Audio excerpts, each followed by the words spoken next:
Hello, and welcome to You Can Grow Your Own Way, a conversation for parents and carers of neurodivergent children. I feel so privileged you are taking time out of your busy life to learn all about the ways to interpret neurodivergence for you and your child.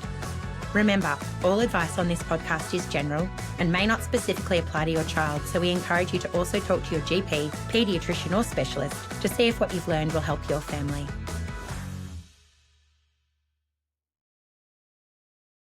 Hello, everyone, and welcome to 2026's first episode of You Can Grow Your Own Way. I really appreciate everyone's patience while we took a break over the Christmas New Year period. It was absolutely mayhem for us, and knowing neurodivergent families, probably mayhem for you.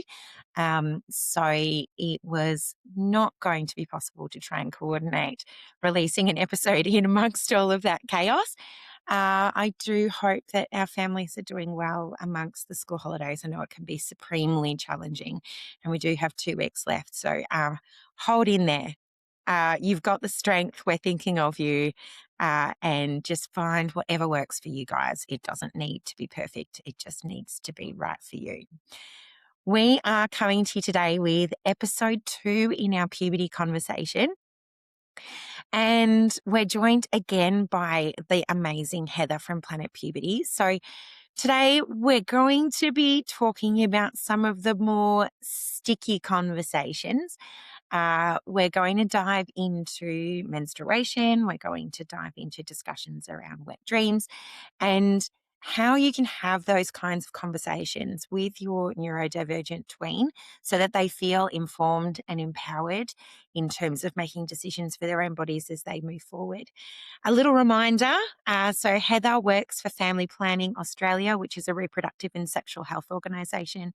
She works in research and education, which aims to make healthcare and information about sexual health more accessible for people with disabilities and additional needs.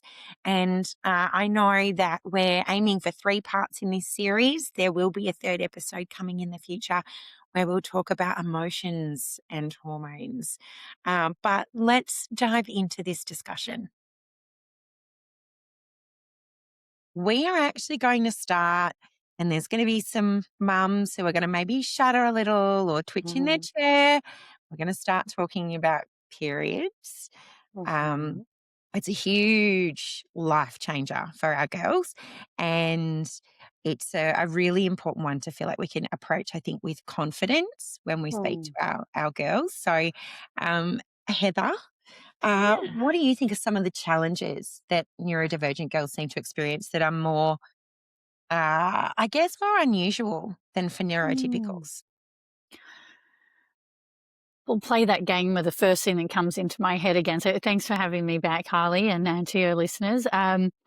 The first thing that came into my head was the feeling, the physical sensation. So this new change of sensation in their bodies. So not necessarily just inside the body, and the changes that that if you have a uterus, you feel on the inside and sometimes all over, head to toe. But the changes of blood in your underpants or on your pajamas that can be really unsettling for neurodivergent young people. Whether it's the cold or just that new feeling can be really unsettling to get used to. I think knowing that in the first place is helpful, so that parents and carers can explore that problem if it is a problem for their young people, and ideally, a bit like what we were chatting about last week, have some tools in the toolbox before that conversation, so that you can look at some solutions together. Yeah, definitely. Do you find that information is available as much in a neurodivergent friendly way as it is for neurotypicals currently? Yeah, it's actually a pretty amazing amount of information. So we talked a little bit last week about Planet Puberty. So Planet Puberty in itself is an online suite of resources, but something important for your listeners to know is that on that website as well, there's a library of other pieces of information people can access, books that people can buy, DVDs or videos, DVDs, right? Hello. So Yes, ma'am. VHSs, but there are video examples that I'm sure you could find other places than DVD, or go for it if you've got a DVD player. But there are different resources that people can access that are specifically about discussing periods with neurodivergent young people. An amazing amount, really, which is great, and more coming out all the time. Um, I guess what that actually can sometimes make it a bit hard, like going to a restaurant with so many options, is it does involve a little bit more work for us as parents and carers. So it's going away, having a look at the ones that sound like they might be most appropriate for you and your family, um, and exploring them, and then seeing what you think will work. Um, Certainly, what I find really helpful, having worked with one on one and in group settings with people, is um, I don't know if last week we talked about the power of the laminator, but I mean, Mhm. Uh-huh, honestly, uh-huh. the power of the laminator cannot be understated.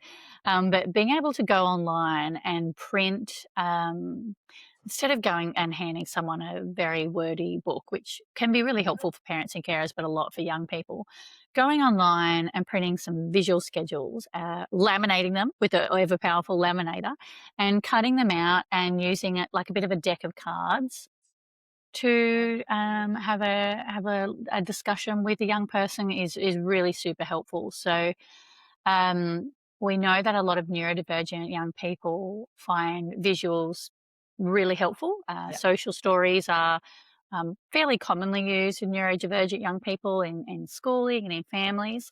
Mm, Um, and so using social stories and visuals schedules is a really helpful tool in this space, and there's certainly great resources available.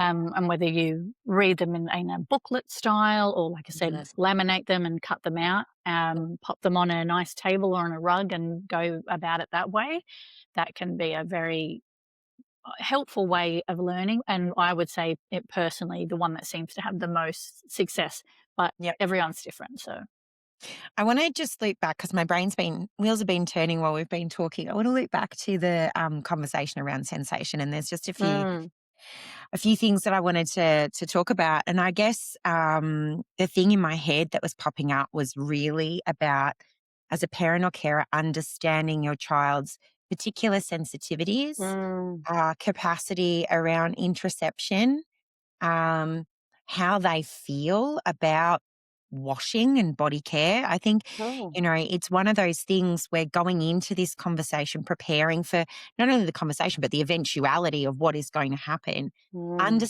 understanding those things in advance as much as you can about your individual, it's going to make the discussion much more real and much more personalized for them so that they get the understanding that they need. Um, mm, and I think I'm just thinking through this in this whole conversation that we're having around puberty. And, as people will frequently say, if you've met one neurodivergent person, you've met one neurodivergent person.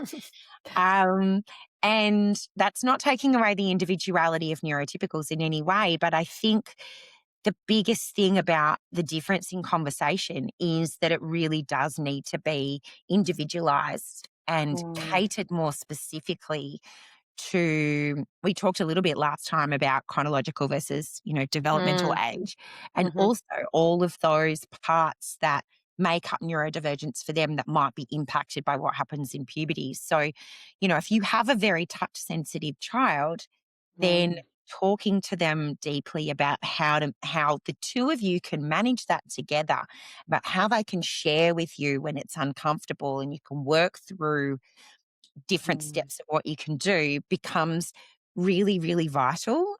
mm, And often our neurodivergent children, especially while they're children, if we can support and scaffold them, it gets better as they get older. But as children, they struggle to advocate for themselves and their needs. They mm, don't understand where it's different and they feel uncomfortable about it being different. And so if we make it easier for them to know when to theoretically put their hand up, mhm, um, and say, I'm struggling with this and know that it's Mm. okay for them to be struggling with this, we're sort of building a bridge for them to be able to have those conversations with us as well. Mm. Um, Definitely. yeah. Sorry, You it's just said, it was no, turning it's around a in my good head and point. I was like, it's yeah. My head was doing the same, and the word that kept flashing in front of me was, clues. So, when you're thinking about our young people and how unique they are, thinking about those clues that we have about their sensitivities that might give us a bit of information about what their period sensitivities might be. And I thought about a young person I know who will only wear one type of material because her skin is just she's very touch sensitive, but Mm, has a particular type that that works for her. mm, I would not suggest to that young person that they try period underwear mm, mm, because, I mean, you maybe would let them know that they're an option, but I would be maybe if I was chatting to them one on one, talking about another option first and say, this is yes. another option. Or at least when we're thinking about informed decision making, bringing them in and saying, well, I know that you feel a bit uncomfortable when you wear this type of fabric. So this option is great for some people, but for you, maybe it feels a little bit uncomfortable. So thinking about any clues that we might have, with tampons, for example, some young people like the idea of having something inside their bodies Mm, just absolutely mm, mortifying. So again, I maybe in terms of informed decision making, you let them know. But we would include maybe that for you, this might be an option that's a little bit uncomfortable, a bit confronting. mm. Yeah, definitely. So being able to support them through those decisions, coaching them with the knowledge Mm, that we have so that and look, the reality is we wanna make this as while we wanna give them as much autonomy as they can because it is their journey, we also wanna make this as positive an experience as we can. yes. So, using that knowledge that we have about our young person and then coaching them in a particular direction, Mm. I don't think it's taking away any form of control. I think it's doing what parents do. It's helping it's helping your child in the best way that you know how. Yeah, absolutely. And I think with choices, um, I kept thinking about that intense restaurant menu. Having too many choices Yes. for any of us can do the opposite. It can Yeah. feel overwhelming. So it's finding, I guess, that balance of knowing that the clues that you've got from your young person and thinking, okay, well, if I present them with 10 options, that's going to be just really intense. Mm, Maybe I present them with 3 that mm, I think, knowing the clues that I've gathered, are probably going to be the best mm, and best, options to explore. Start with 3 and then address, check back in a couple of months' time, and maybe you need to expand on those options or look at different ones, or maybe it's going really well. So while I think, yeah, it's an interesting one. We've never had more options. It's like the books. It's just, and the videos. We've never had more mm. options for products either. When I was going through puberty, there were 2 options that were presented to us. Yep. And hilariously, we talked a lot about our own journeys as with the generation before us, of our parents, thinking about, I remember what they told us too, which was, You're so lucky to have these 2. Do you, you don't, you can't even imagine Why what you we have had." to wear a belt? Yeah, basically, I was like, damn, there's some medieval stuff going on here. But so, like, we had 2 options. But I mean, I remember certainly the branding was like Mm. really, in the magazines we mentioned, your Mhm, girlfriends and your dollies. Maybe they mhm, gave a free tampon away one month and it had like a stunning package with it. Like, mhm, so, right, now there, I mean, the aisle is legit. It runneth over with options, more of the pads and tampons, but new options like mm, period undies, menstrual discs, menstrual cups, period swimwear, like reusable pads. So in terms of thinking about the cost of living, mm, period products. I mean, this is a whole nother episode around mm, period poverty, but the extremely expensive Mm, for many. They are in fact expensive, but mm, that prohibitively expensive for many people in our community. So having reusable options can be very helpful if wanting something that over the long run mm, is more cost effective. So we've got these great options, which is awesome. Yay, hooray, of course. But thinking about that conversation, not wanting to overwhelm someone if it's an entry conversation, I wouldn't take a shopping basket in with 50 different things because, holy dooly. Um, we're thinking about those 50 things and probably trying to narrow it down to a handful that are mm, probably going to work best for that mm. unique person that we're chatting with. So I might actually get you because, as we were saying, a lot of the generation that are listening, we had the option of tampons Yeah, or pads.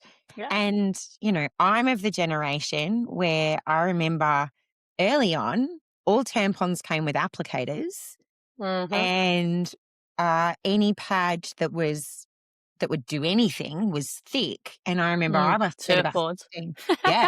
I would have been Yeah, 16 or 17 when ultra thins were actually first invented, and that was just yeah, completely revolutionary.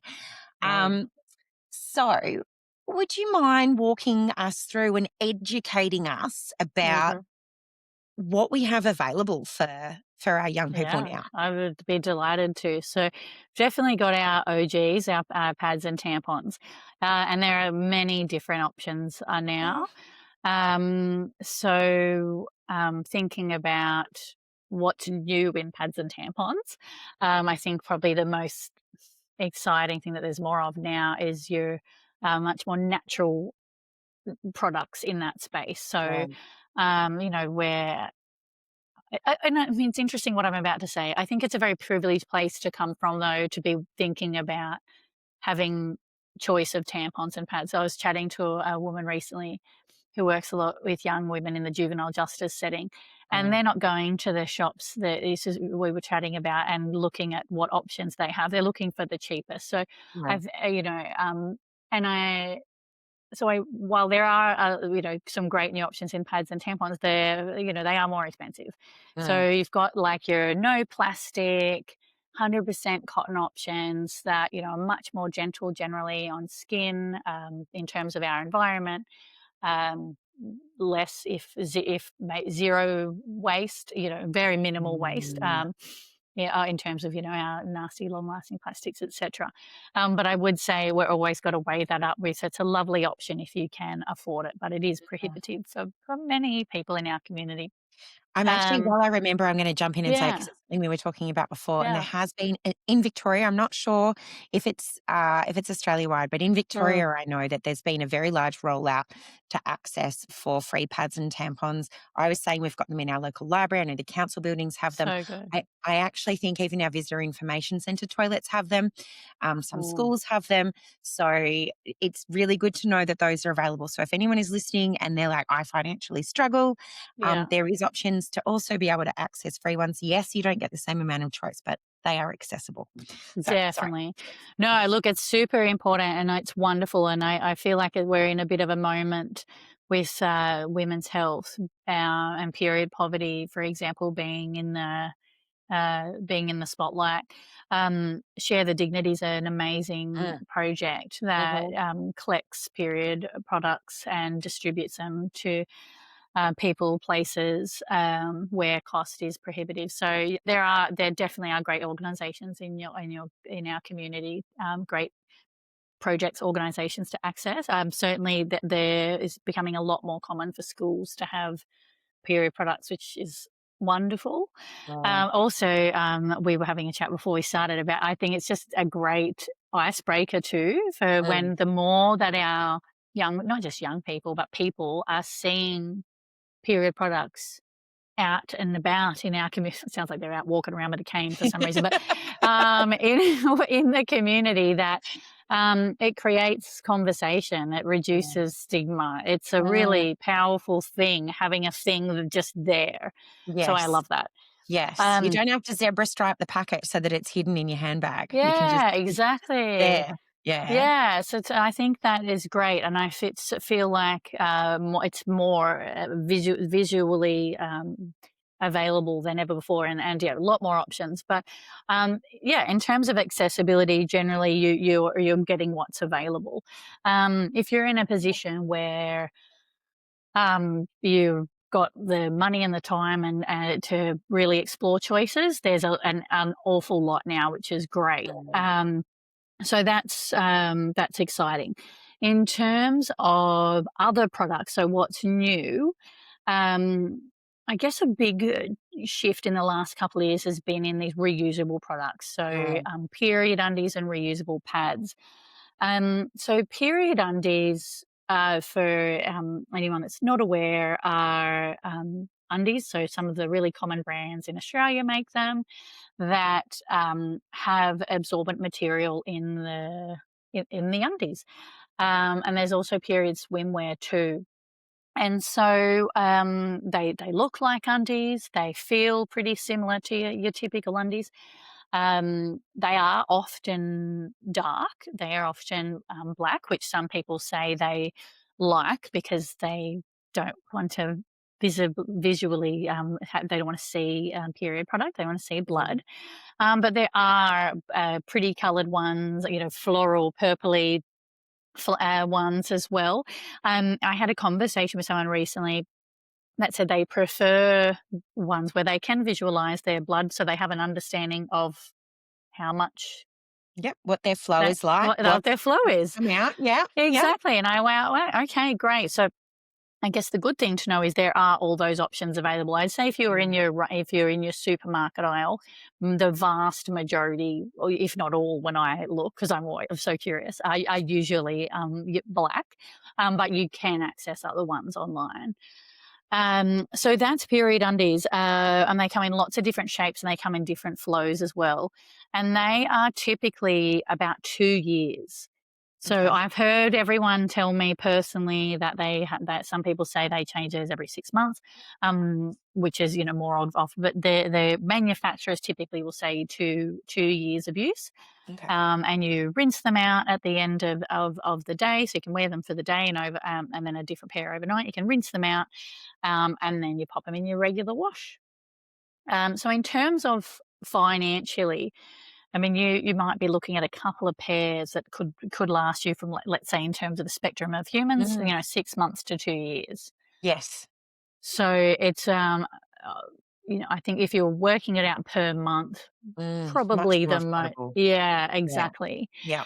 And then we've got this is also reusable pads, very similar to what I just described, except instead of kind of being wrapped around your body like underwear, they sit inside and sort of typically have a Velcro or press studs that kind of wrap around your underwear. I must add, because it's very important for anyone with accessibility considerations, that there are many period undies that come with Velcro or press studs on your hips, so that if someone's a wheelchair user, for example, um, being able to pop the underpants on and off is Mm. more accessible than, say, with a pair that you've got to pull up. Mm. So it's really helpful to know that. So those are those ones, and then we've got your discs and menstrual cups. Also, there are some discs that are not reusable. There's single use, and there are some that are getting more commonly that they are silicon based and made for multiple, made for being reusable. So made for being reusable is a sentence. But anyway, so the menstrual cups and the menstrual discs basically are inserted inside through someone's vagina and sit up towards sort of the back, we'll say, near the cervix. Mm. So what's important to note with these two options compared to the other ones we've just described, they are inside someone's body. Yep. So again, if Yep. we're thinking about that person, that's not going to be something that they're comfortable with. They wouldn't be a helpful option.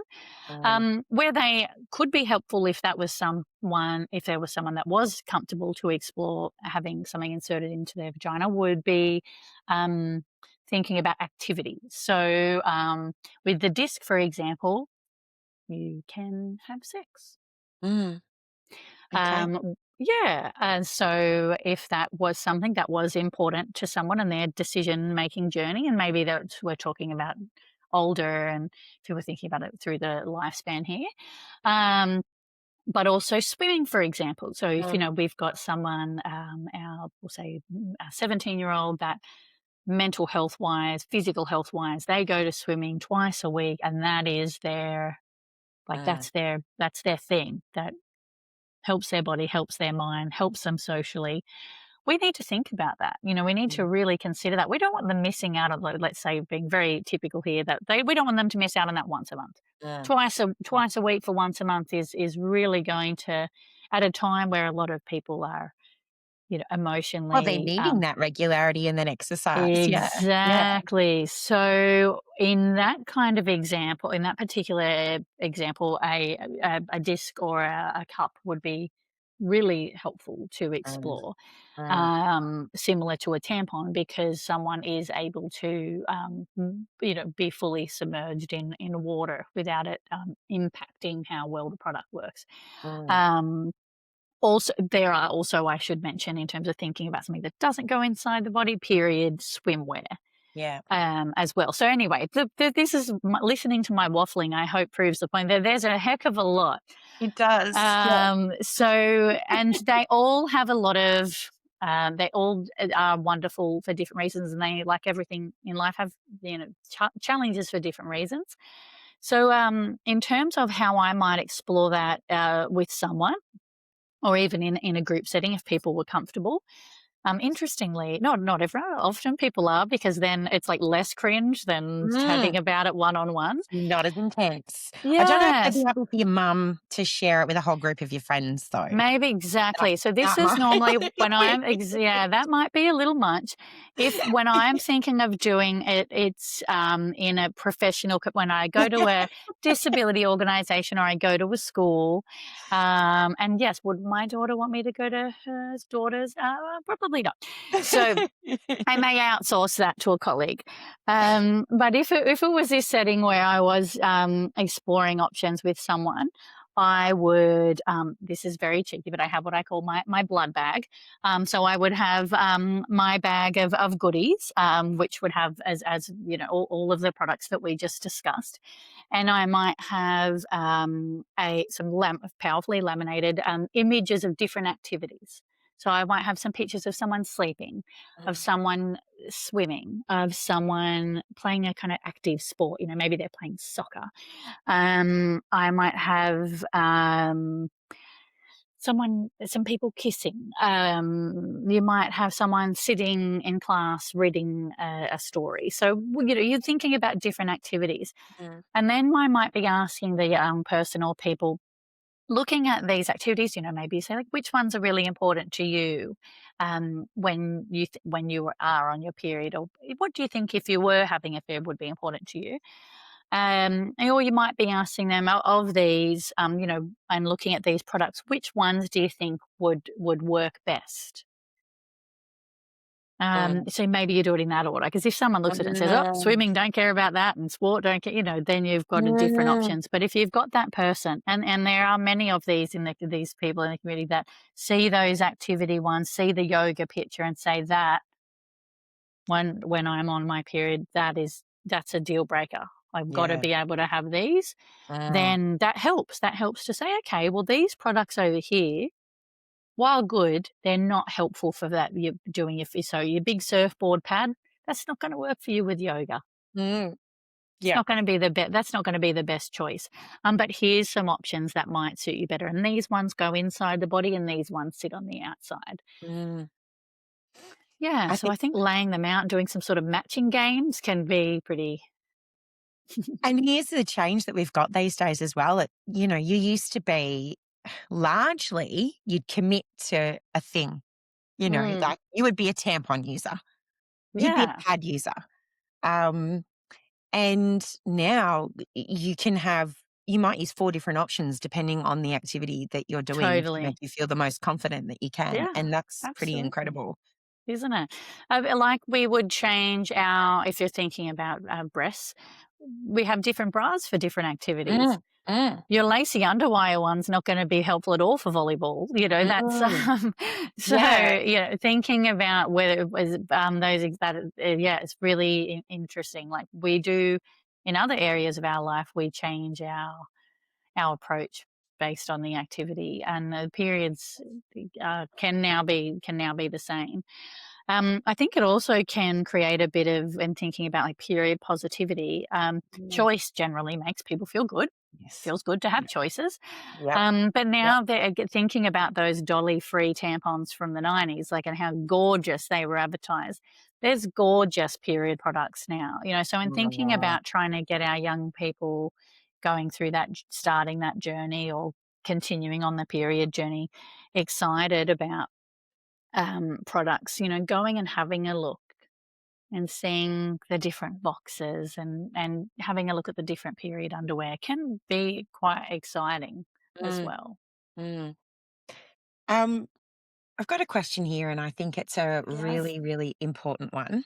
Mm. Um, and I think I sort of touched on it before when we were talking about uh, different types of interception, different types of Mhm. capacity advocacy.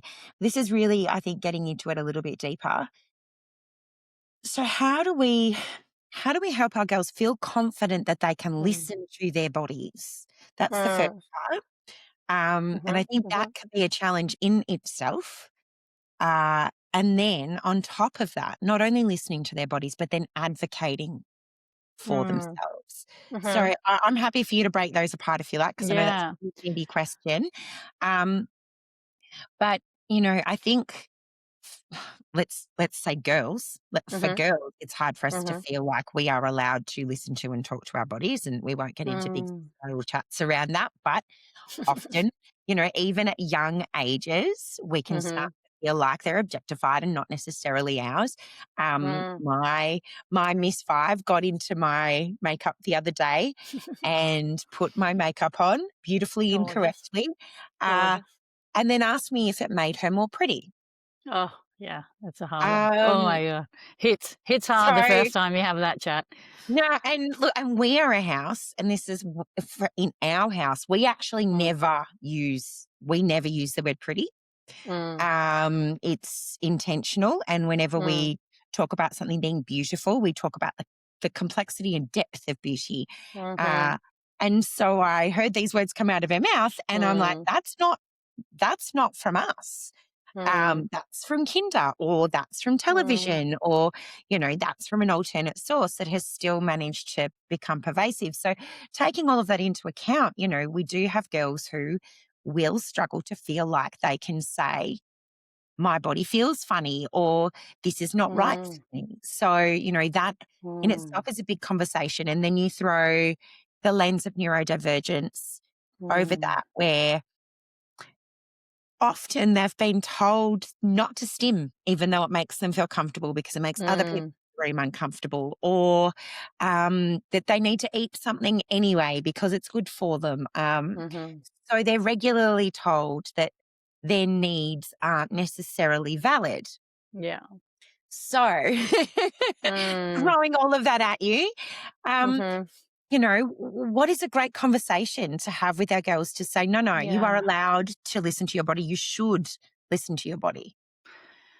Yeah, so the flashing words in the brain, I couldn't stop picturing body mapping, Mm, because it's one thing for us to say to do that, to do what you're saying, which I couldn't agree more. I mm, want every woman every girl, every woman, every person in our society, in our community, to know what their body is all about, know what their normal is or their mm, typical is, mm, and be comfortable and confident to let a trusted person know when something's gone outside of that. We want to know about that. We want them to feel like that is absolutely acceptable, encouraged to let someone know. mm, Absolutely. The challenge I think that happens a lot is, let's say you've got you think you're nailing it with supporting the people around you to be empowered and to have that voice, but they may not know how. Uh, And I think that's a really interesting, like, I feel like I'm allowed, but I'm not sure when it is telling me something, and I'm not sure if it does what to do. uh, So every person is different again, of course, but thinking about something like body mapping, where and you could do it with a literal body map. So you could get someone to lie on some butcher's paper and draw a trace the outside of their body, or and you get some markers, or if they like to collage, do it that way, whatever, doesn't matter. Or you might get a A4 printout of a gingerbread figure off the internet. uh, Both uh, are fine, and they're going to do the same thing. Just depends uh, on what kind of gets someone sort of creative and introspective thinking going. So introspective thinking.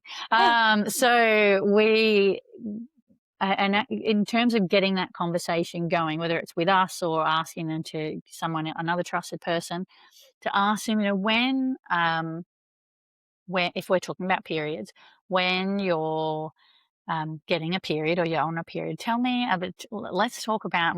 Let's name what's going on in the body.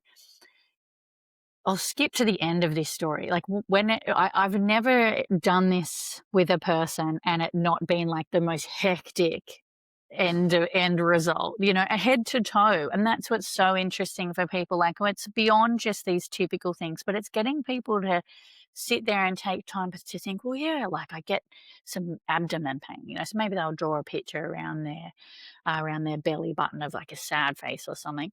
But then it's I would say the most common thing is this anxiety. Like, people Mm, get blue and get anxious and feel whatever they want to call it, worried.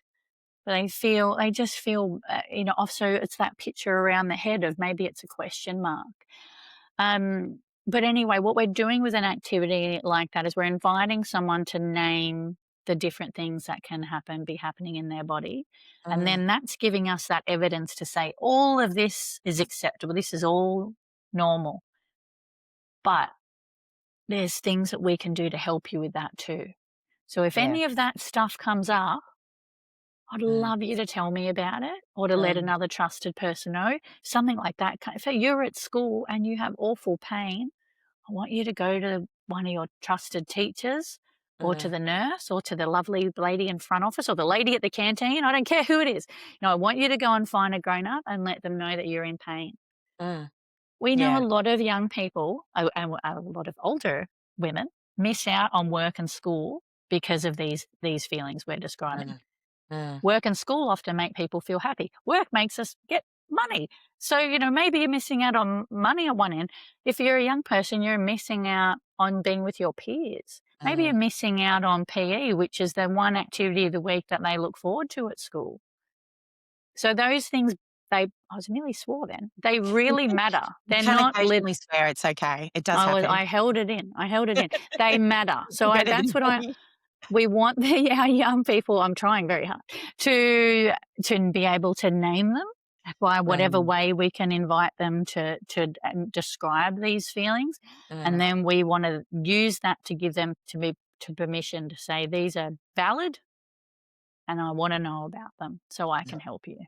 Or if it's cringe because your mum and they don't want you to know, I want you to think of someone, if you're at school or wherever, that you can let someone know, so that we can help support you through that. Because gosh, having lots of worry before school every week, once a month, must be really tough. so I'm just going to divulge this as a woman who grew up in the 80s and the 90s. Mm. Um, it's what you're saying right now is actually making me feel quite emotional. Mm. Um, because it's such a change in Mm. headspace. It's it feels like such a revolution to Yeah. give girls who will grow into women Mm. permission to say, my body doesn't feel right now. And Mm. I actually need you to listen. Yeah. This Um, matters. so I have endometriosis, Mm. and I remember reading the statistic, and currently it hasn't changed, although there is some amazing research going on that will hopefully make it better, but it hasn't changed. on average, it takes 10 years for endometriosis from first symptoms being brought to the attention of a GP through to Mm. diagnosis. Wow. 10 years. And part of that is lack of knowledge, lack of Mm. awareness. Part of it is the culture of dismissiveness around women's Mm. pain. Mm. And we know, I hope people are aware that there's a huge amount of research going on at the moment around the difference between how men's and women's pain is addressed. Mm. And it is political. It actually is Yeah. political.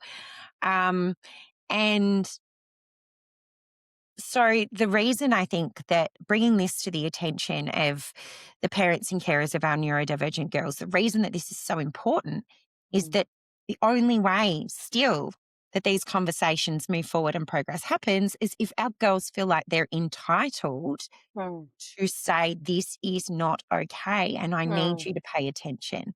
Mm. Um, yeah, so it's just like I've got tears stinging my Mm. eyes because it really is a huge cultural shift Mhm. and an amazing move forward for Mm. women to be able to have the permission to talk about the realities of what our Mm. bodies go through. Mm. Um, Yeah. yeah. No, look, I couldn't agree. No, I get very emotional and passionate, as you, if anyone could see. I would like get my stance where I'm leaning forward and intense, and yeah, I would literally get a fire in my body about this. And I think in these improving conversations that we as I don't want to call us older women, as adult women can benefit. But I think we can really change the path for our young people Mm, by starting these, by setting the tone from the when they start hearing it, that your body matters and how you feel inside and out. You know, thinking physical and emotionally, that mm, matters. mm, And if I said this to a person yesterday who I was at a service, this was not a young person, but it was a someone going through some pretty rough menopause symptoms, and mm, they've been getting the wrath of, we'll call it medical misogyny, if we can mhm, be so cheeky, mhm, and being dismissed mhm, and not heard. mhm, And I said to them what I say when I speak to a group of 12-year-old young people or 40-year-old women with disability that have never been taught about their bodies. If you don't like the answer that you get, go somewhere else. mhm, Go mhm, somewhere. You don't do that's you do not have to. You know your body. mhm, Our 5-year-old Miss Five knows her mm, body better than you do. My girls that are young as know, they know their bodies. We can support them, but we want to give them that space. You know yes, when something's not going right, and if you don't get the answer that you want and need, keep going. Go mm, somewhere else. You know, if it's mm, clinically, go somewhere else. If it's at home, you know, we're in the school, if we say to our young person, if you're worried about something, you don't feel physically comfortable, you don't feel safe, I want you to go find a trusted adult to listen to you. And if you don't like that answer, you keep going. yeah, You don't yeah, have to get told by one person, oh, look, it's just, it just sounds like PMS. So just go and like have a lie down and get over it. Like, that's not a good answer. That's not yeah. acceptable. We want them to know, go somewhere else. Like, keep going, you know? It falls Um, in line with the conversation we regularly have with parents and carers on the podcast when we're talking mm, about all kinds of different topics, because mm, it's the same when you go and see a specialist. It's the same if you have a pediatrician that's being dismissive of your child's symptoms. mm, It's, all of these things.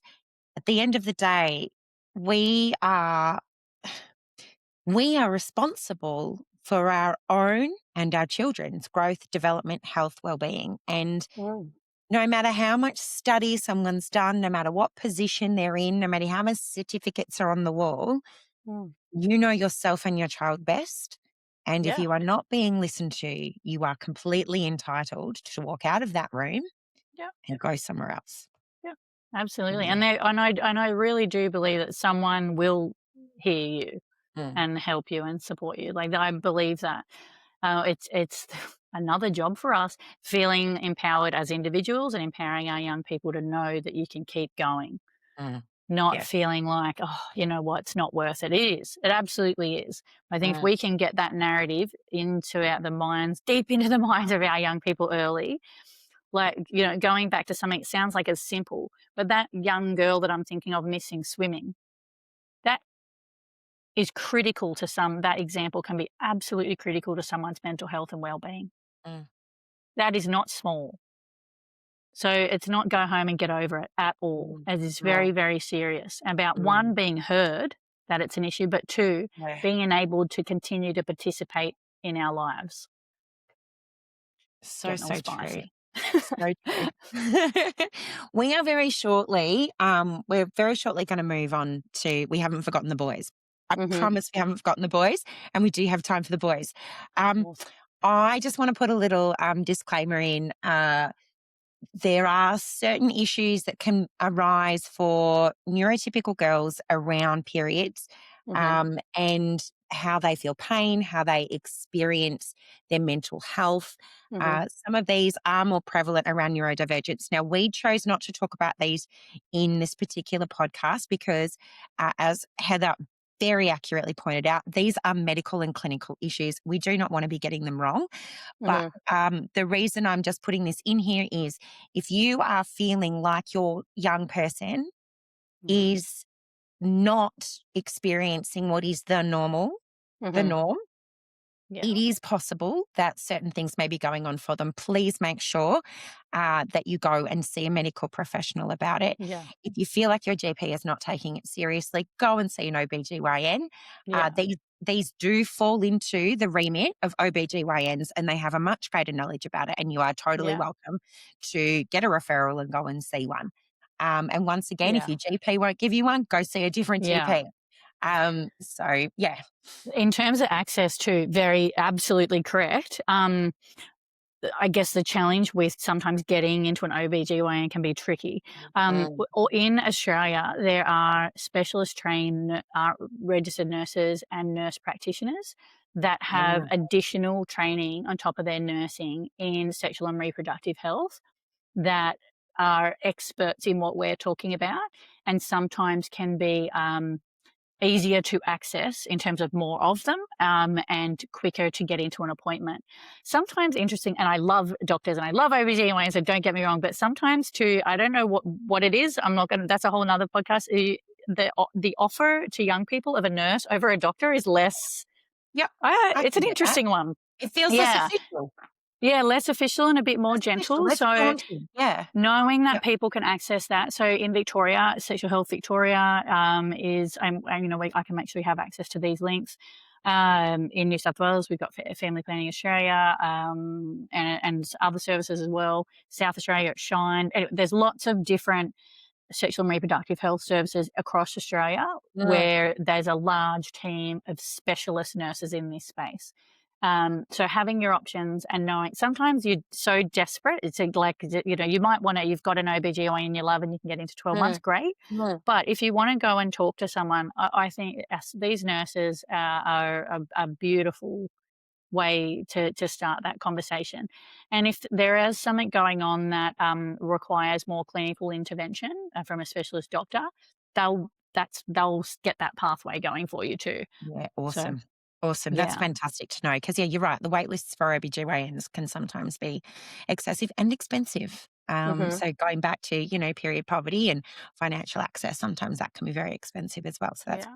really awesome to know. Yeah. So our fellas, Hmm. uh, Can't as a forget our girl, I boys. think they get off lightly, but they might disagree. Um, Hmm. we thought Different probably challenges. different Different. challenges. Yeah. Yes, very much so. Yeah. And that's probably a whole lot more fair. Um, but we thought we might talk about one of Hmm. the prevailing issues that happens when puberty begins, Mm. that can be awkward, Mm. uncomfortable, and hard to navigate and also hard to talk about. So we're going to talk about erections and Mm. wet dreams, sexual dreams. So how, I guess I'm going to dive straight in. Hmm. How do we normalize sex dreams with boys? Hmm. Um, Yeah, look, the flashing word is normal. It's normal. This is a Mm, normal part of puberty. This is a part of it. There's nothing wrong with you. There's nothing wrong with you. This is a part of puberty. It's a part of your changing body, and it's out of your control. So there's nothing. It's not your fault. No, I think there's nothing you're doing that that you're choosing to do that's Um, making your body go through these changes. These are puberty changes, and there's changes that are happening because your body is going bonkers with hormones.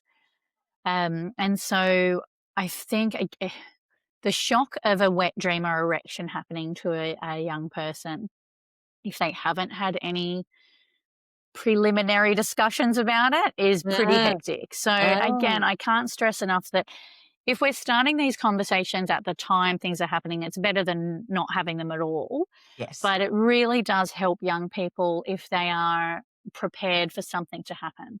So if they get a surprising erection at school, or they get a wake up to go to the bus one morning or to go to school, get up and have their Cocoa Pops, and they can't leave their room because something hectic has happened in their bed overnight.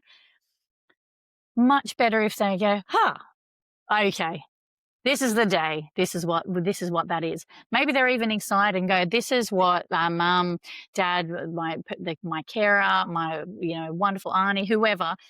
This is what they told me would happen. This means I'm becoming a man." Mm, So if we can do that, that's definitely helpful. And there is a wealth of information on the internet. It's like you could start with a site like Planet Puberty and use that as your kind of start for a library, but there's lots and lots of information available. Um, it's a very normal thing that happens, and it's not their fault. I think that's the big yes. thing is like, does this mean I'm like a sex crazed, horny Am I 14-year-old? pregnant? Yeah, because I looked at this billboard and I saw this, and I mean I'm using these examples because I've heard them. But Mhm. no, it's not your fault. It's just a really normal part of your changing body, and it's okay. I have, God, this thing keeps popping up into my head while we're talking, and I don't know if, I hope when I refer to this, some of our listeners have seen, the series Sex Education. Oh, yeah, amazing. So good. So maybe don't be Otis's mum. Yeah, right, yeah, Yeah. yeah, Yeah. Like, I think there's normalizing the conversation, and I think that's really important, being cool, being mhm, chill, you know? yeah, But maybe breaking it down for them and really delving into it when they're, like, in their bedroom in the moment. mm. Yeah, probably not quite so much. Yeah, and it may not even if like, I this is a massive generalization, which is generally a no-no, but I'm gonna do it Mm, for time's sake. Often blokes are more shy about more it is more cringeworthy for, and I think maybe that again, let's have another episode to unpack why that is. But it is what it is, and I would say typically, um, it's pretty awkward for young fellas to talk with grown-ups about their changing bodies. Having so if that is the case, that's okay too. We're trying to meet people where they are. How do mm, you learn best? mm, How does information work for you best? So if as a parent or a carer, you get an Otis mum vibes and you're just going to cringe your young person into just a terrible state. That's come not back. ideal either. Can we guide them towards something though that can help Mm, them understand? So maybe it's saying, hey, maybe you don't even have to name it at all if you don't want. If you find that your sheets get dirty and you want me to wash them for you, if you just wanted to pop them in the wash and let me know the sheets are in there, that would be awesome, and I'll pop them back on for you by the time you get home. Don't have yeah. to use the word penis or wet dream or erection or anything anywhere. So I think, like, if you can come up with a little plan in terms of wet dreams, we don't want them hiding the sheets. No. But We we don't also want don't them want them to think they have to walk up to us and say, "I had a wet dream, mum, and I need you to clean those sheets." exactly, exactly. So maybe it's just that conversation. Maybe there is a sign, Mm, that you make something. But whatever you think might work with the young people in your family, but it's mm, finding something where you can just again inviting them. I want to help you, like however much you want to be helped. You know, Yeah. if you want to talk to me about your body changing, I'd be really happy to. But look, in the meantime, I just want to make sure that you're comfy. So if you ever want any of your clothes washed or your sheets washed earlier than usual, if you just pop them in for me and let me know, I'll sort it out. Yeah. And like that, they're going to know what you mean, and Yeah. probably, and Everybody knows. um, No one's saying it. yeah, and that isn't always terrible, because I think the more terrible option is that no one talks about anything, and then they feel like they have to hide, and then Mm. shame comes into them. We Mm. don't shame sucks. That's my powerful statement of the day. But young I people feel feeling it. shame and embarrassed is just not a helpful thing for any of us. Um, so yeah, and like definitely when people start hiding things is where that is the like a beautiful breeding ground for shame. So Um, just inviting our support in whatever way is helpful.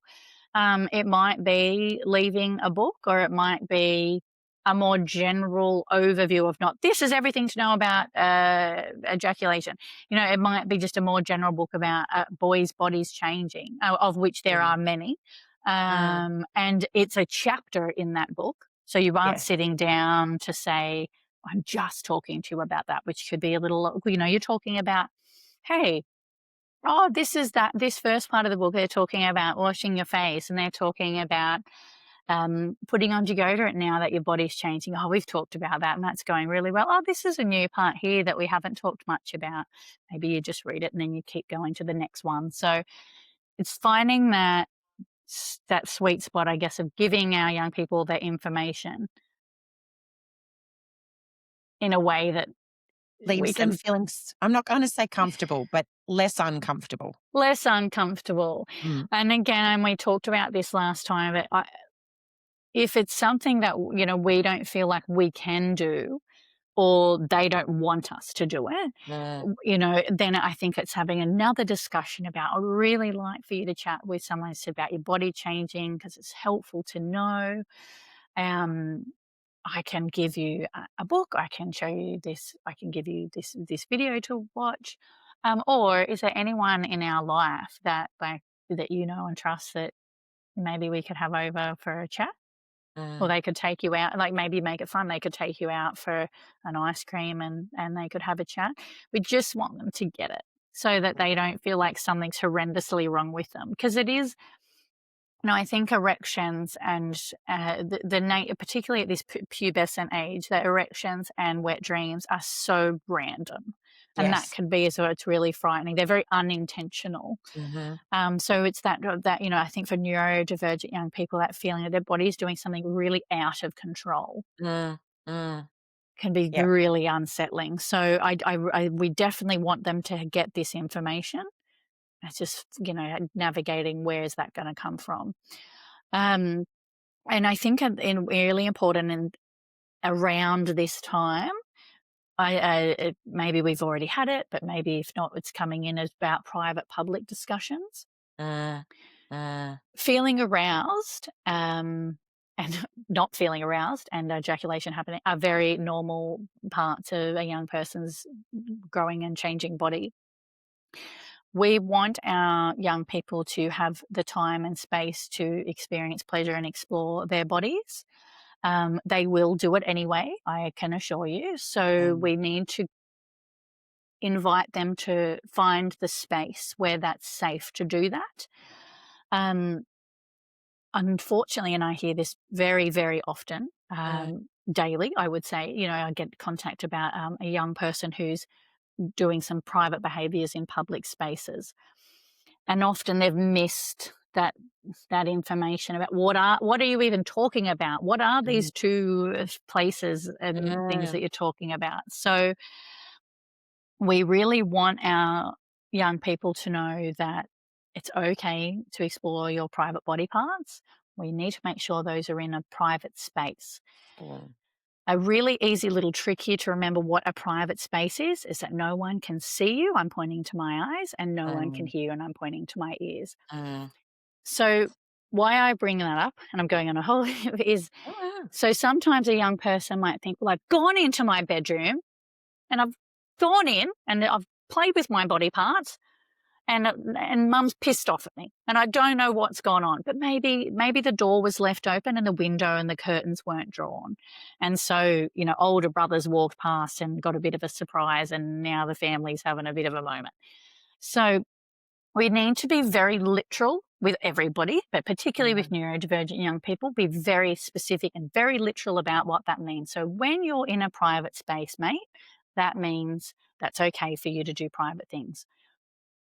A private space means that no one can see you. So we can't see the family. If they're out in the kitchen, we can't see you because your door's closed and we can't hear you.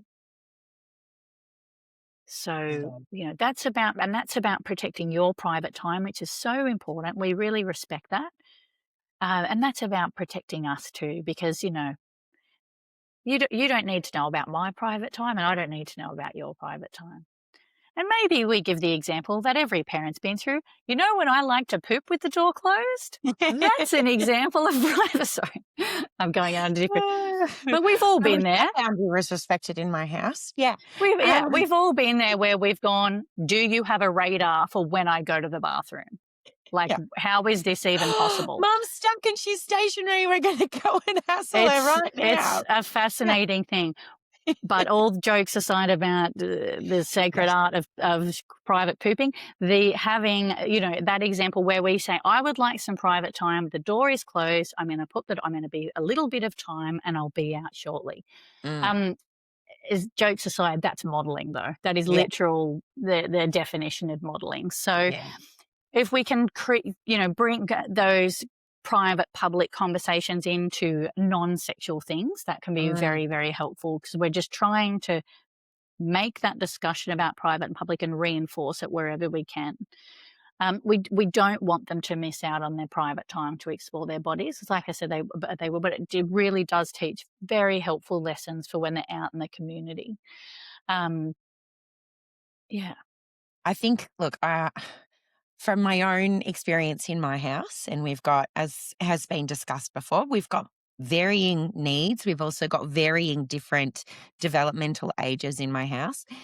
And the way each family will handle it is very different. But we started having this conversation very early on. And what I mean by that is even when, like, maybe not toddlers, but your 4-year-olds, they start to wander their hands around their body and want to know what's going on. And, sometimes if you've got a brother in the bath with you as well, you want to know what's going on with your brother's body as much as your body. And so we actually started having the conversation of your body is your body, their body is their body. And you have to have permission before you touch someone else's body. But if you're going to be touching your body, you're totally welcome to, but it's something that you should probably do when you're in a private space. And, if I personally think if you start drilling it in from age 3 or 4, it's just how it is, it's just how it is. And yes, I still have to remind Mr. 9 because developmentally that is where Mr. 9 is at. He does not, his memory is a complete and utter sieve. And so, we keep having to have that conversation. And I think that it also makes it so much more important when we talk about that biological and developmental age difference, that those conversations are had with both boys and girls as they're going through this stage in their life, because their urges are going to happen no matter where their developmental age is. Oh, yeah, that's so a really important point. They are going to happen. Exactly. It's and we talked about it a bit before, but you hear that often with young people with additional needs of parent care saying, "Oh, but their mind is only whatever." The hormones don't care. The hormones do not discriminate. Hormones don't care. So if you don't want them sitting at the dinner table and you have a really awkward discussion, then, have the discussion early, have the discussion frequently in a really normal, non-confronting way so that it's just in there, it's in their head. Yeah, the repetition is absolutely key. And every day in our life, there are opportunities for that modeling and for this discussion to come in. So it's a really, really helpful discussion just to have in our, daily life. With they're thinking about additional needs too. Again, using sometimes if someone really prefers visual learning, like verbally, things are just not quite clicking how maybe we'd like. Um, it's really awful sometimes to talk about rules, but Yeah. it can be helpful. Just that Uh, black and white thinking of I'm talking to you about the body rules, and I've got these cards that I've cut out for you, which you can get from a visual schedule or a social story, or you've got a whole visual schedule printed up. Whatever it is, I've got you this to show you to help us remember what the rules are about mm, private and public. Most young people, if they're just at home with parents and carers, I'd say still this is the case, but certainly if they're going to any form of education in the community, that they are learning about rules. They're learning about right. anything and remembering anything, it's the rules. Like that's got to be the universally common theme of leaving the house. So we talk Yes. about rules. So that can be a helpful tool as well. It's not very pleasure centric, of course, but when we're trying to reinforce the about boundaries and Uh, public and private spaces, remembering that these are the rules, and that's yeah. to keep you safe and other people safe, Uh, can uh, be a helpful way, especially if we can use some visual tools to reinforce that. So that's the kind of serious side. But yes, if we can put the little cherry on top of also encouraging that this is about enjoying your body, and I do want you to know your body and enjoy it. That's that's not an easy thing for everyone to say. So I'd say like part A, let's make sure that we're one way or another we're including conversation about rules. Um, the body rules in public and private spaces. But part B, if we can get over the cringe to invite the inclusion of pleasure into the situation is even if you nice. just say there's nothing wrong with you wanting Yeah, to know your body. Like if yeah, you don't feel comfortable talking about the pleasure, which from age, the ages that we've grown up in, that's completely understandable. It can be a big leap, mm, especially to a child. it's a big leap. But even Yeah, if you say, there's nothing wrong with you wanting to know and understand your body, yeah, um, absolutely. it doesn't have to sound sexual in any way. No, Um, just and giving them it's not. permission. Yeah, and I think like that's the sexual part's really because I've been asked many times over the years, like, does sexual health education turn people into horny, Deviance. crazed deviants? And there is any evidence that is available internationally about this tells us it's actually the opposite.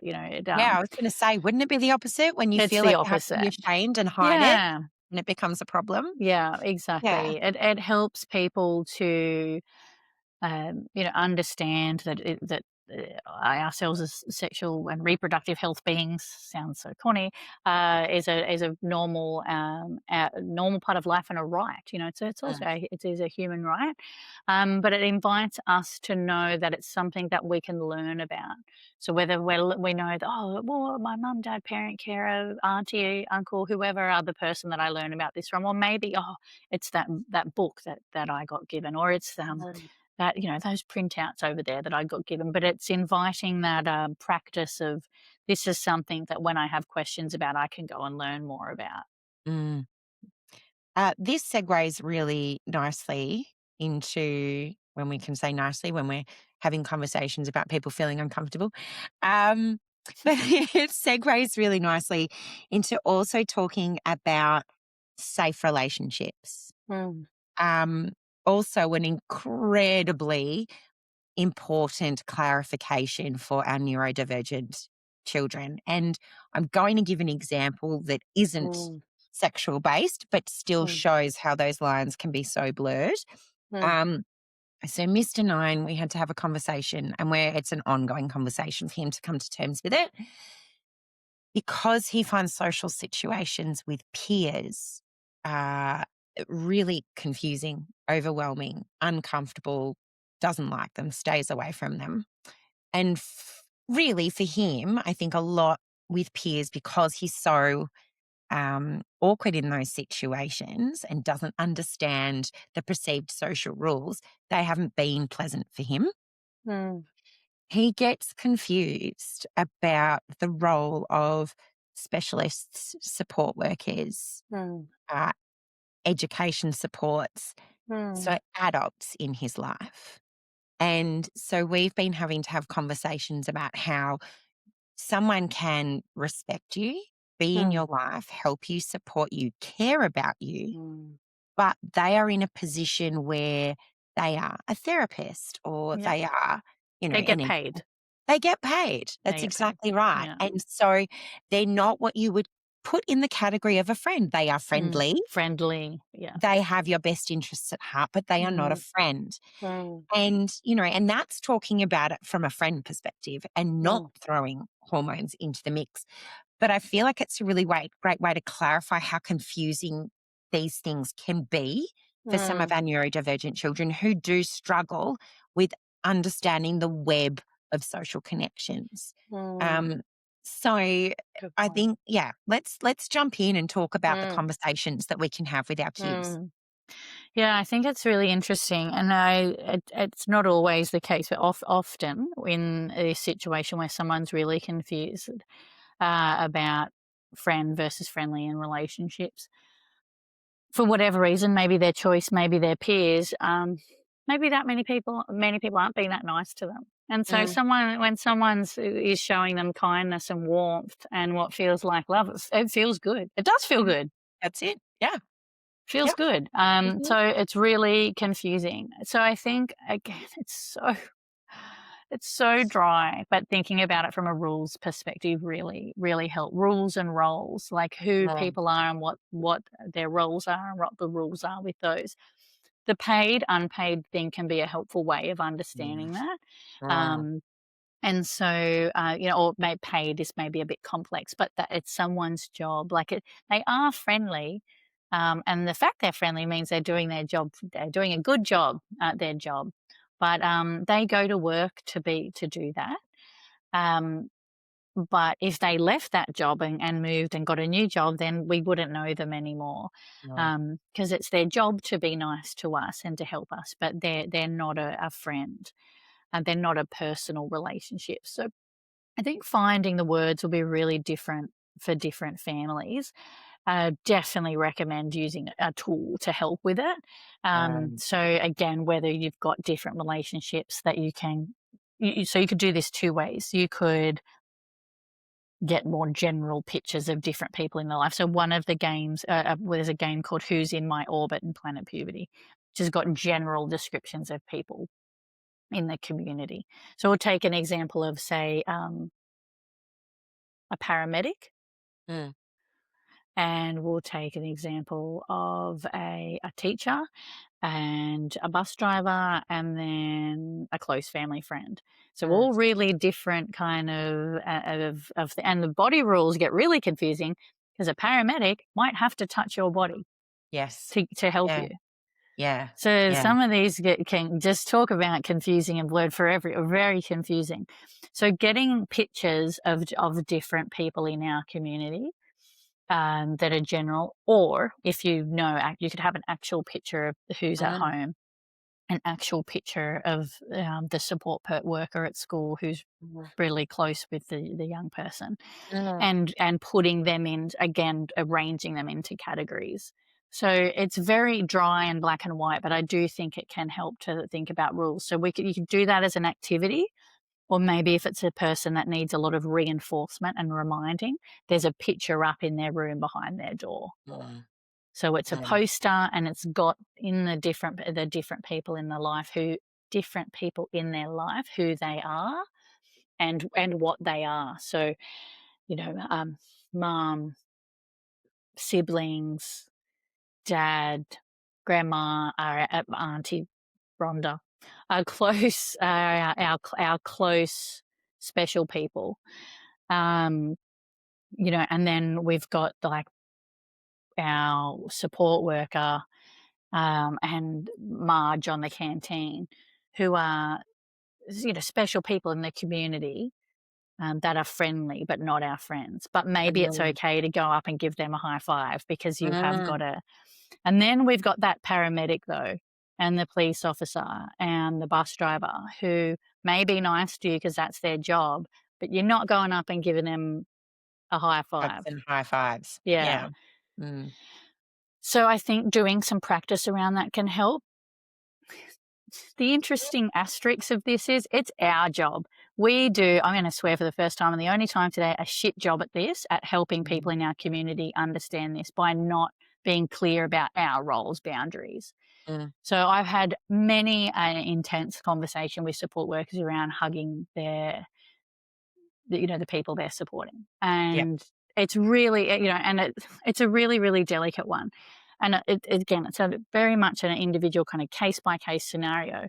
But it definitely is an example where I've seen many times it confuses the people That's that are right. being Yep. supported Yep. because all of a sudden you're doing behaviors that come over into this category of Mm. being about the types of behaviors that are okay with the special people in my life, Mm. my trusted special people who are my, close Like inner friends and circle. family. Yeah. Yeah. And so I think we need to remember, and it's hard. Like I am, I'm someone that definitely like am a hugger and so Yeah. it sometimes can be hard to not be nurturing. Um, but I've been in the situation where I've helped at school and like a young person wants to hold my hand. I feel like it's not nice to feel like you're ditching this young person who's reaching out to you for some affection or for a feeling of safety. But in doing those little moments where we think we're doing the right thing, it really can create some confusion in someone's mind about what those rules and roles are in society. It Mm. really, really can. Mm. And 99% of the time, it's coming from people whose hearts are pure as the day is long and have the Mm. best intentions ever. But we've got to try and think about it like not what feels like right for us, but what helps the people in our community that need some extra support in this space to know what these rules are and get repeated messaging about them. As soon as Mm. we throw a spanner in Mm. the works, Yep. it can throw it all off.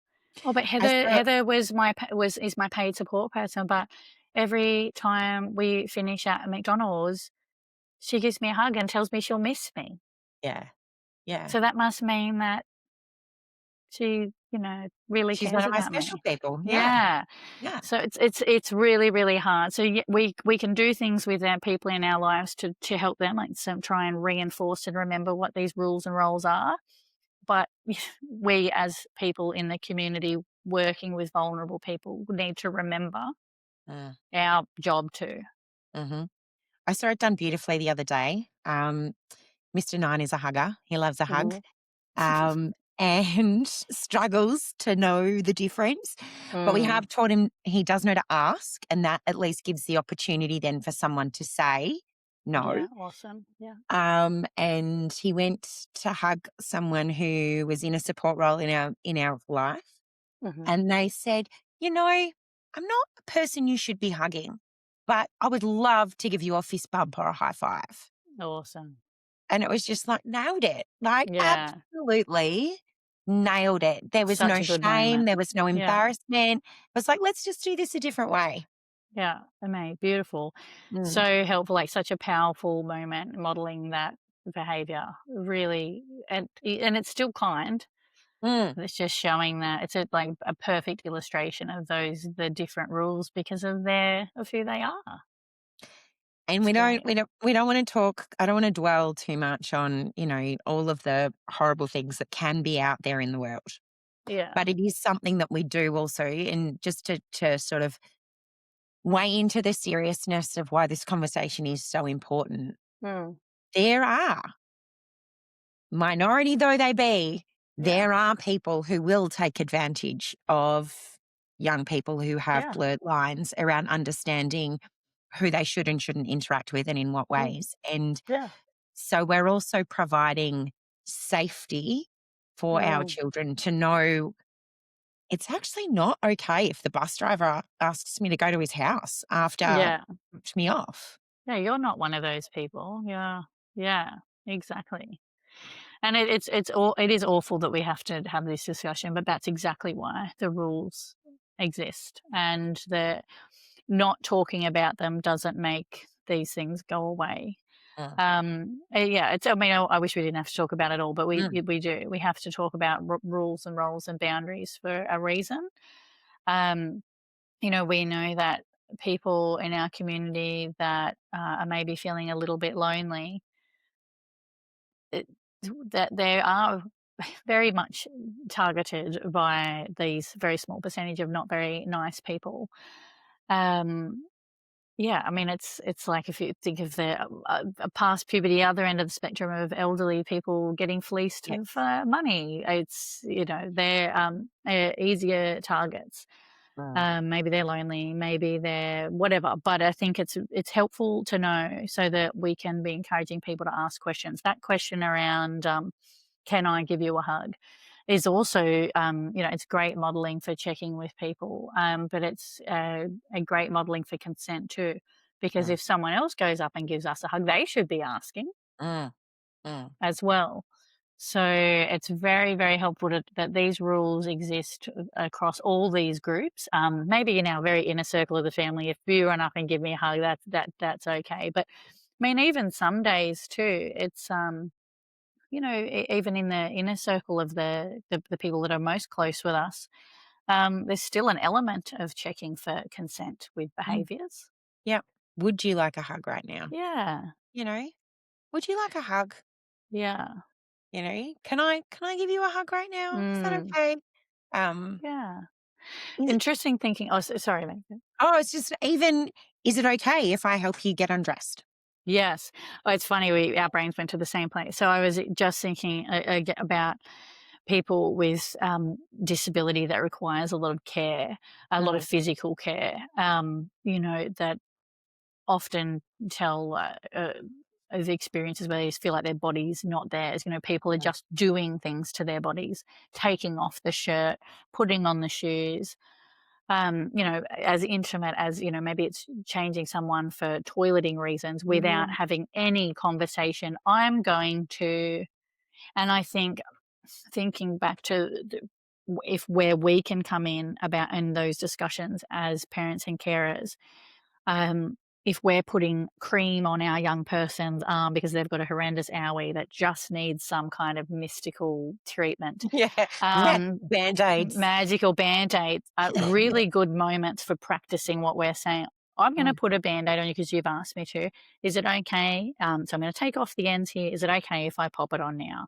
mm, Um, so planting those seeds and those ideas about if someone's connecting with your body in any way, they should be checking with you.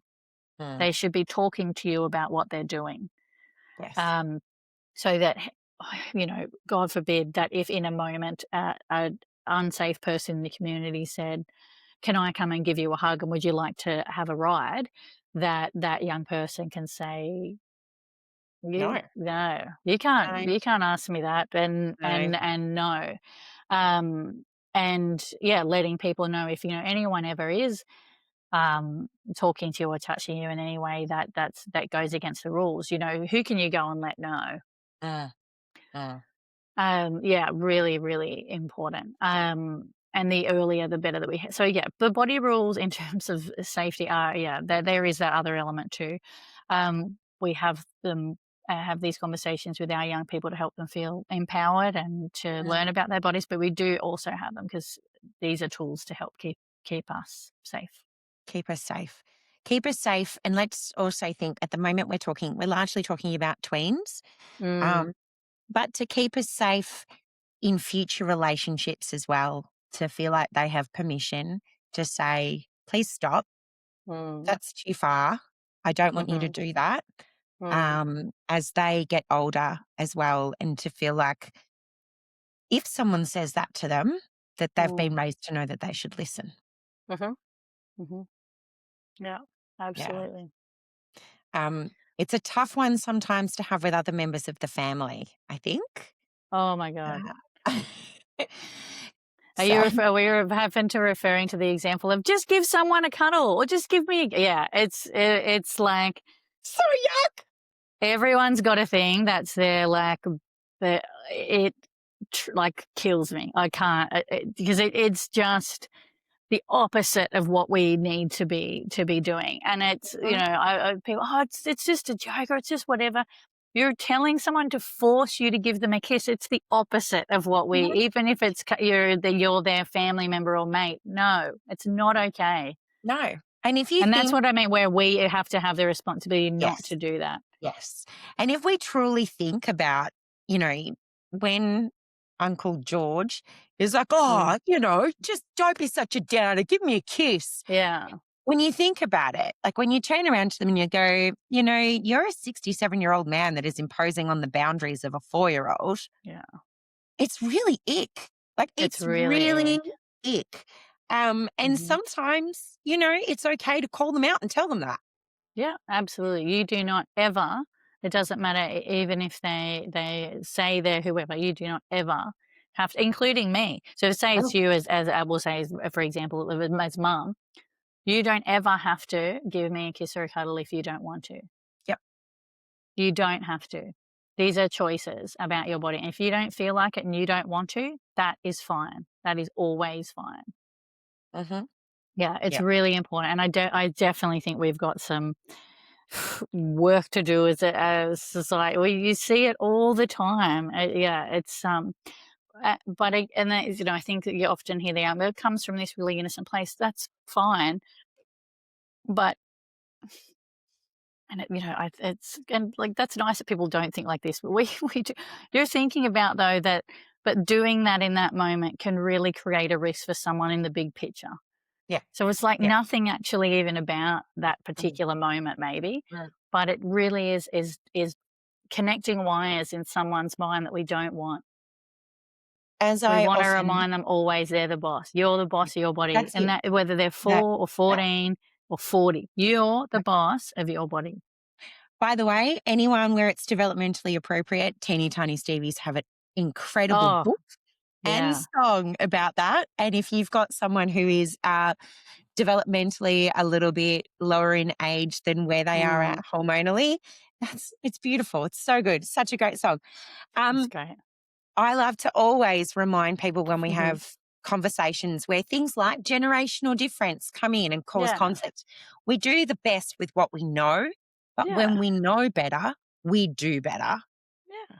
And I know I've said that to an older person before. I am Mm, not having a go about what you used to do 40 years sure, ago. no. We do the best with what we know, but now we Mm, know better and we do better. And, mm, we do want to protect from those scary situations. But as you've said, I think the most important thing that comes out of it is allowing people to feel like they have ownership over their own mm. body, not only in sexual situations, but in medical situations, in Absolutely. health Oh my god. situations, in every way.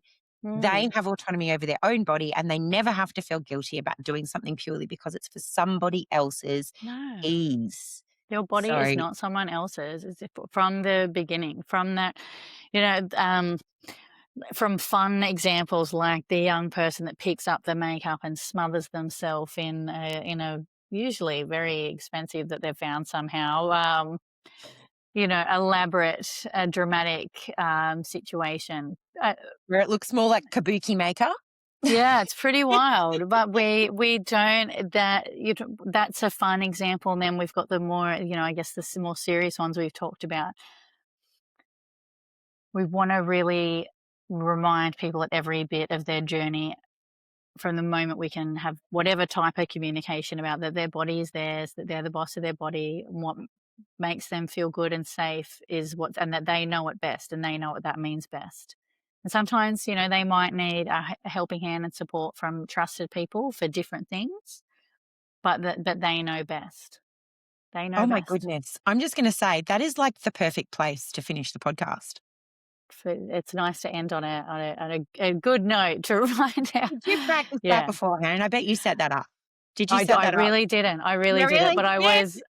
I think it was, I think picturing back to that young, empowered, vibrant person thinking they look absolutely smashing in their kabuki sort of Joker-esque situation makeup it's a beautiful thing, though. I love that. I love knowing that we can, enjoy opportunities from a really young age to remind people that they are the boss of their body. Thank you so much, Heather, for guiding No us worries. through these big, vital, awkward conversations that sometimes scare the shit out of us. See, now I've Yeah. sworn. Yeah, we're Um, equal. and helping us support our young people. My absolute pleasure. We're all in this together, as we say.